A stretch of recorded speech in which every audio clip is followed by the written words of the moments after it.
സുഭാഷിതങ്ങൾ 29-ാം അധ്യായം. കൂടെ കൂടെ ഗുണദോഷിക്കപ്പെട്ടിട്ടും മർക്കടമുഷ്ടി പിടിക്കുന്നവൻ രക്ഷപ്പെടാനാവാത്ത തകർച്ചയിൽ പെട്ടെന്ന് പതിക്കും. നീതിമാന്മാർ അധികാരത്തിലിരിക്കുമ്പോൾ ജനങ്ങൾ സന്തോഷിക്കുന്നു. ദുഷ്ടന്മാർ ഭരിക്കുമ്പോൾ ജനങ്ങൾ വിലപിക്കുന്നു. ജ്ഞാനത്തെ സ്നേഹിക്കുന്നവൻ പിതാവിനെ സന്തോഷിപ്പിക്കുന്നു. വേശ്യകളോട് സഹവസിക്കുന്നവൻ സമ്പത്ത് ധൂർത്തടിക്കുന്നു. നീതിയിലൂടെ രാജാവ് നാടിന് ക്ഷേമം വരുത്തുന്നു. നിർബന്ധിച്ച് നികുതി ഈടാക്കുന്നവൻ നാട് നശിപ്പിക്കുന്നു.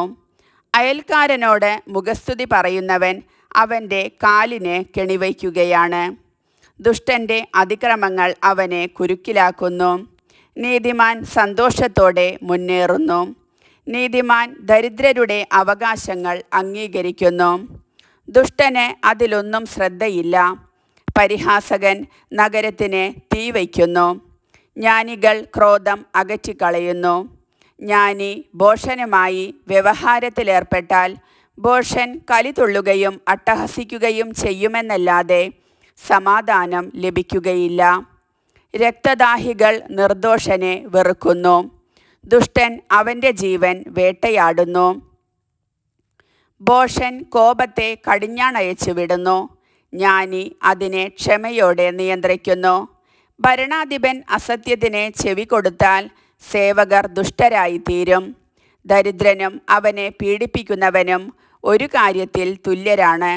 ഇരുവരുടെയും കണ്ണുകൾക്ക് പ്രകാശം നൽകുന്നത് കർത്താവാണ്. ദരിദ്രർക്ക് നീതി ഉറപ്പുവരുത്തുന്ന രാജാവിൻ്റെ സിംഹാസനം ഉറച്ചു നിൽക്കും. താഡനവും ശാസനവും ജ്ഞാനം പകർന്നു കൊടുക്കുന്നു. തന്നിഷ്ടത്തിന് വിട്ടിരിക്കുന്ന കുട്ടി അമ്മയ്ക്ക് അപമാനം വരുത്തിവയ്ക്കുന്നു. ദുഷ്ടന്മാർ അധികാരത്തിലിരിക്കുമ്പോൾ അതിക്രമം പെരുകുന്നു. അവരുടെ അധപ്പതനം നീതിമാന്മാർ കാണും. മകന് ശിക്ഷണം നൽകുക, അവൻ നിനക്ക് ആശ്വാസഹേതുവാകും. നിന്റെ ഹൃദയത്തെ ആഹ്ലാദിപ്പിക്കുകയും ചെയ്യും. പ്രവചനം ഇല്ലാത്തിടത്ത് ജനങ്ങൾ നിയന്ത്രണം വെടിയുന്നു. നിയമം പാലിക്കുന്നവൻ അനുഗ്രഹീതനാണ്. വാക്കുകൊണ്ട് മാത്രം ഭൃത്യനെ നന്നാക്കാനാവില്ല. അവൻ മനസ്സിലാക്കിയാൽ തന്നെയും അനുസരിക്കുകയുമില്ല. വാ തോരാതെ സംസാരിക്കുന്നവനെ നോക്കൂ. ഭോഷന് അവനേക്കാൾ ഏറെ പ്രതീക്ഷയ്ക്ക് വകയുണ്ട്. ഭൃത്യനോട് ചെറുപ്പം മുതലേ അമിത ദാക്ഷിണ്യം കാട്ടിയാൽ നിനക്കുള്ളതെല്ലാം അവസാനം അവൻ സ്വന്തമാക്കും. രോഷാകുലൻ കലഹം ഇളക്കിവിടുന്നു. കോപശീലൻ അതിക്രമങ്ങൾ വരുത്തിവയ്ക്കുന്നു. അഹങ്കാരി നിലം പതിക്കും. വിനീതഹൃദയൻ ബഹുമതി നേടും. കള്ളൻ്റെ പങ്കാളി തൻ്റെ തന്നെ ശത്രുവാണ്. അവൻ സത്യം ചെയ്യുന്നെങ്കിലും ഒന്നും വെളിപ്പെടുത്തുന്നില്ല.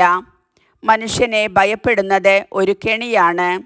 കർത്താവിൽ വിശ്വാസമർപ്പിക്കുന്നവൻ സുരക്ഷിതനത്രേ. ഭരണാധിപൻ്റെ പ്രീതി നേടാൻ പലരും ശ്രമിക്കുന്നു. എന്നാൽ നീതി ലഭിക്കുന്നത് കർത്താവിൽ നിന്നാണ്. നീതിമാൻ അനീതി കാട്ടുന്നവനെ വെറുക്കുന്നു. ദുഷ്ടൻ സന്മാർഗിയെയും. കർത്താവിൻ്റെ വചനം.